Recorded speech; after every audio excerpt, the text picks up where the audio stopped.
శ్రీశైలం మల్లికార్జున స్వామి సన్నిధి బ్రహ్మోత్సవ శోభతో అలరారుతుంది. శ్రీశైలంలో ఈ నెల 19 నుంచి మార్చి 1వ తేదీ వరకు బ్రహ్మోత్సవాలు నిర్వహిస్తున్నారు. అటు దేవాదాయ శాఖ, ఇటు రాష్ట్ర ప్రభుత్వం ప్రతిష్టాత్మకంగా మహాశివరాత్రి ఉత్సవాలు నిర్వహిస్తున్నారు. దేశం నలుమూలల నుంచి మల్లన్న భక్తులు అధిక సంఖ్యలో శ్రీశైలానికి చేరుకుంటున్నారు. భక్తుల రాకతో అనుగుణంగా ఏర్పాట్లు కూడా పూర్తి చేశారు ఆలయ అధికారులు.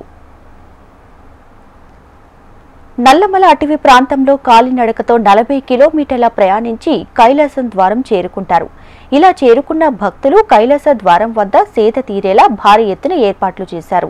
నంద్యాల జిల్లా కలెక్టర్ ఆదేశాల మేరకు అటవీ మార్గంలోని 12 ప్రదేశాలలో భక్తులకు వసతి, మంచినీరు, అల్పాహారం ఏర్పాట్లు చేశారు. శ్రీశైలం ఆలయంలో 11 రోజుల పాటు జరిగే బ్రహ్మోత్సవాలలో భాగంగా స్వామి అమ్మవార్లకు ప్రత్యేక అలంకారంలో వాహన సేవలతో పాటు బ్రహ్మోత్సవ కార్యక్రమాలు కూడా నిర్వహించనున్నట్లు ఆలయ అధికారులు తెలియజేశారు.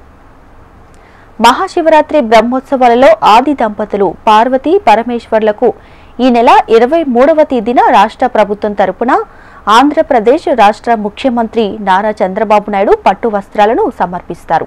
ఇక భక్తులకు ఎటువంటి ఇబ్బందులు కలగకుండా ట్రాఫిక్ అవాంతరాలను అధిగమించేందుకు అటవీ శాఖ చెక్పోస్టులను నిరంతరం పనిచేసే విధంగా చర్యలు తీసుకున్నామని అటవీ శాఖ అధికారి అబ్దుల్ రావూఫ్ తెలియజేశారు.